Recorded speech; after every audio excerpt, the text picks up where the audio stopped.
I call the Leader of the Opposition.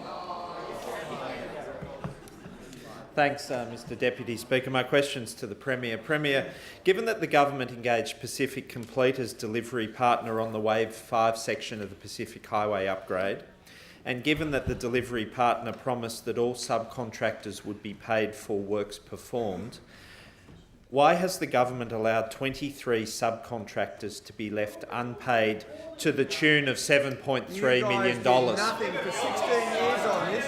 You kept coming back and did nothing for 16 years.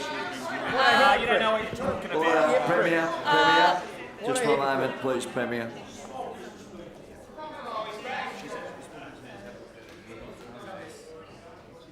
I call the Premier.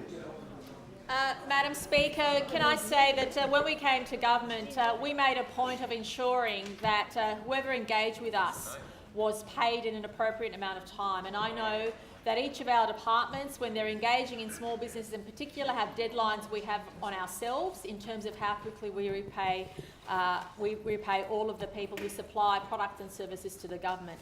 Similarly, Mr Deputy Speaker, whenever there is an example brought to our attention, such as the one raised by the Leader of the Opposition, I understand that both RMS and the Small Business Commissioner continue to work with all subcontractors in that situation, because at the end of the day, we value the contribution of non-government operators in helping us deliver infrastructure. We absolutely applaud all those parties that seek to assist the government in delivering our massive record infrastructure pipeline, but we also want to ensure that everybody is treated fairly and appropriately during all these processes. And sometimes, when some organisations let other organisations down, we have systems and processes in place to make sure both the Small Business Commissioner is engaged and also, of course, RMS. In this instance, I understand from a very preliminary advice, I understand that both RMS and the Small Business Commissioner have been on this case, and of course, we always endeavour to make sure there is timely support for all those businesses doing work for and with the government.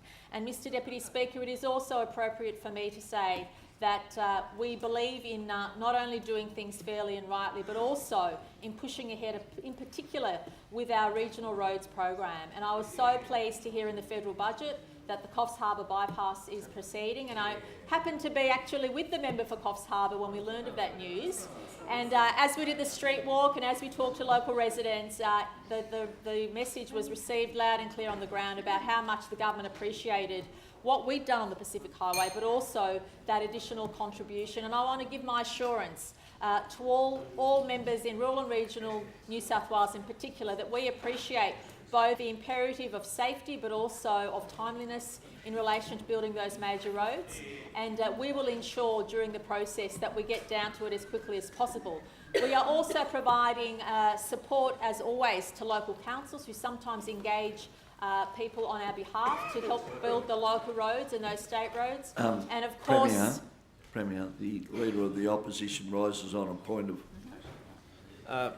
Mr Deputy Speaker, Standing Order 129, with respect to the Premier... Standing order for hypocrites. With respect to the Premier, she strayed a long way from the substance of the question, which is about 23 subcontractors who are facing financial ruin because they've been left unpaid for the work they've performed. I thought the Premier had answered your question and she was just continuing. Thank you. And whilst... Mr Deputy Speaker, whilst the Minister for Roads is actually at a meeting with other roads ministers from around the nation, I am very pleased to advise the House, through advice from her, that she's working to resolve the issue as soon as possible and will consider what else can be done. And of course, we've also established a working group with relevant New South Wales agencies to consider options to strengthen contract and project management processes in road projects such as this one.